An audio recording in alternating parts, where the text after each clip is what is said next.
SMP Al-Islah itu dulu dibangun atas dasar sosial ya. Jadi warga sekitar yang tidak mampu disekolahkan di sini, itu utamanya. Tapi sekarang lambat laun itu berubah. Makanya kita harus menetapkan visi misi tersebut.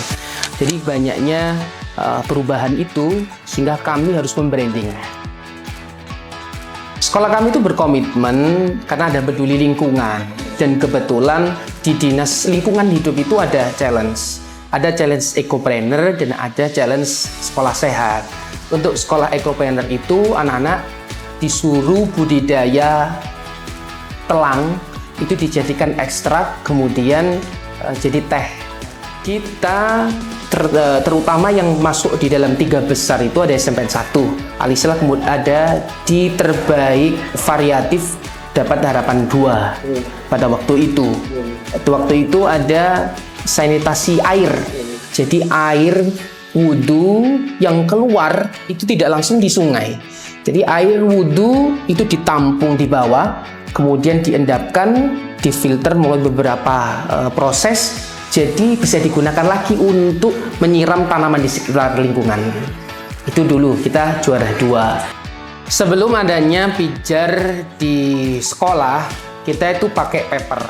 Kendalanya paper itu pada koreksi, jadwal yang mepet, kemudian koreksi yang banyak, sehingga peluang untuk mengkoreksi itu lama karena kita menggunakan paper. Setelahnya menggunakan pijar, kita menjadi ringan. Jadi kisi-kisi bisa tersampaikan, latihan soal sebelumnya bisa digunakan, sehingga siswa itu menjadi mudah. Dan yang paling penting adalah kondusifnya ujian, yaitu dengan ketika anak mencontek atau anak mau bekerja sama pada saat ujian, itu meminimalisir. Karena kalau perbuatan anak tersebut mencontek itu bisa terisolir oleh pijar.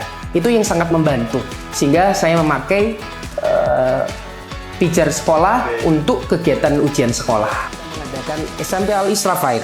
SMP Al-Islah Fair itu ada agenda di mana seluruh sekolah di SDN baik swasta dan negeri diberi brosur untuk bertanding di SMP Al-Islah, sehingga ketika beliau datang kita kasih fasilitas yang dimana ekstra yang di SMP Al-Islah itu menjamin bakat dan minatnya siswa, sehingga pada saat wali murid datang itu ada seperti kepercayaan yang terbangun bahwa SMP Al-Islah itu berkomitmen tidak hanya membangun secara kognitif, tapi bakat minat itu juga ada di situ. Promosi yang terakhir itu nanti akan dijelaskan oleh kepala sekolah. Assalamualaikum warahmatullahi wabarakatuh. Nama saya Muzakir, selaku Kepala Sekolah SMP Al-Islah. Dalam kegiatan ini kita mendatangkan event ini adalah sebagai acara baru yang pertama kali kita adakan. Ini tujuannya adalah untuk ulang tahun SMP Al-Islah ya, yang ke 42 tahun. Sehingga kita mengundang dari anak-anak SD di sekitar Surabaya dan sekitarnya ya. Ini goalnya akan juga termasuk promosi untuk sekolah kita ya, untuk sekolah kita, agar supaya sekolah kita dikenal oleh masyarakat bahwa SMP Al-Islah di kampung yang kecil ini ada sekolah yang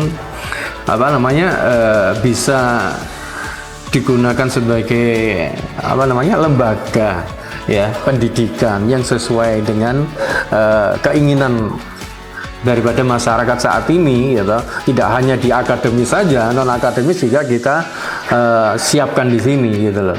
Jadi event di sini adalah memang memperkenalkan SMP Al-Islah agar supaya SMP Al-Islah itu bisa dikenal di seluruh masyarakat ya, terutama di wilayah Surabaya dan sekitarnya. Harapan kita ya selaku kepala sekolah pastinya kan yang terbaik untuk siswa-siswinya ya loh. Jadi seperti yang saya katakan tadi, bahwa di sini itu kan pembelajaran bukan hanya akademis saja. Apalagi dengan kurikulum yang saat ini berlaku di Indonesia kan gitu, adalah pembentukan karakter itu.